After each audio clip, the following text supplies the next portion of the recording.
All right, today we are going to talk about the changeup.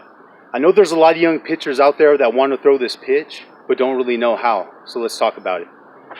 So first of all, we have to establish our fastball arm speed, and our fastball velocity. And then our changeup, we typically want about a 10% difference in velocity. So if we throw 80 miles an hour, we want it to be about 72 or so. Now the biggest misconception with this pitch is that young pitchers will slow their arm speed down to try to slow the ball down, and that's really not what you want to do. The whole key to this pitch is maintaining that fastball arm speed and that fastball aggression, because if you slow your arm speed down, the batters are going to be able to pick up on that. So let's talk about the grip. So we have our standard four-seam fastball grip, which we use our index finger and our middle finger across those seams. So the changeup, we want to slide over and throw with that middle finger and our ring finger. And you can throw it like this. I like to slide it up to where that middle finger runs across those seams right there, or across the seams like that. Now keep in mind, with every pitch, there is no one way to throw it or one grip. Really, I would experiment with a lot of different grips and see what works best for you.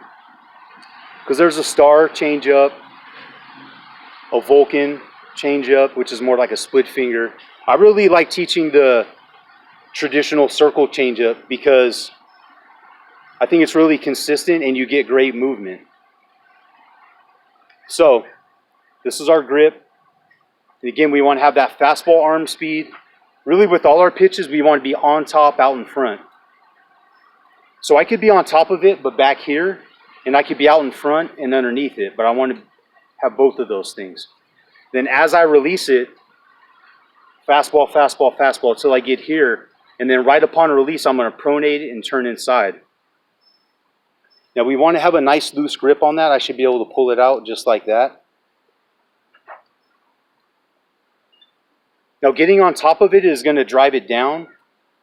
Getting inside of it upon release is going to spit it out like a screwball, which is going to result, you're going to split the difference like that. And again, you're going to have that movement like a two-seam fastball or a sinker on that arm side.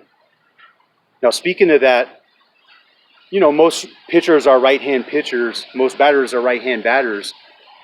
So I like to have right-hand pitchers start throwing this to left-hand batters at first, just so they don't hit guys. Now speaking of that, left-hand pitchers have a great advantage with this pitch because their movement is going to run away from right-hand batters and not hit guys. And again, most batters are right-hand batters. So now to work on this pitch, I like to have guys play catch at like 65, 70 feet, a little bit longer than the distance from the rubber to home plate. And the reason being is some guys, when they are doing a flat ground or like a short box in the bullpen, they'll have a tendency to kind of alligator arm this ball and kind of get underneath it. To where playing catch, I like to have guys move their feet, shuffle their feet, and really get that good extension and that good aggression out in front of you. I think this is really the pitch that separates the men from the boys at the youth level, high school, college, and even professional levels for that matter. Because most pitchers in the high school, college level truly only throw two pitches. It's usually a fastball and a curveball. And in my opinion, they throw the curveball way too much. So this will help alleviate that. And by throwing three pitches, that'll make your other pitches more effective because they're seeing them less. And this really is such a feel pitch. And you really have to develop that feel by throwing it and throwing it to where you'll develop that confidence and that ability to throw this in a meaningful situation in a game. A lot of guys will throw this in the bullpen. They'll kind of shy away from it in games because maybe they don't have immediate success from it. In fact, on that note, I'd start throwing this off in like scrimmage games or inter squads, fall league, stuff like that, to where you really develop it. I mean, this pitch you have to throw and throw and throw because it's fairly complicated. That's why less guys throw it. So you really have to throw it and play catch with it daily so you have that confidence to throw it in the game.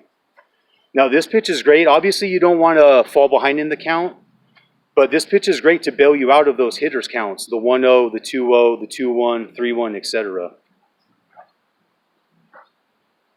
I like to really use this pitch as a number 2 pitch and use our curveball as a number 3 pitch.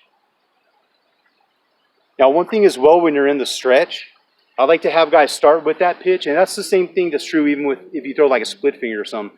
It's easier to get that sign and switch from a changeup to a fastball than a fastball to a changeup, because you don't want to tip that off to the batters.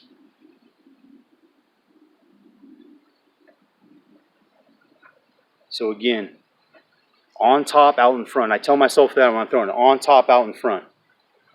So as I release it, I'm going to get inside of it, and it's going to create a rotation. Just like with the curveball, guys talk about a spin rate. Really the same thing is true. It's a different rotation, but the more we can get this ball to rotate, the more it's going to slow down, and the more movement we're going to get. So we want to throw it hard and aggressive, and we're ripping down on that seam, trying to create that rotation as tight as we can. So if you have any questions, go ahead and type them in the comments, or if you have a thought on a video that you'd like me to do, let me know. And don't forget to subscribe, hit the subscribe button, and go ahead and share this with a friend.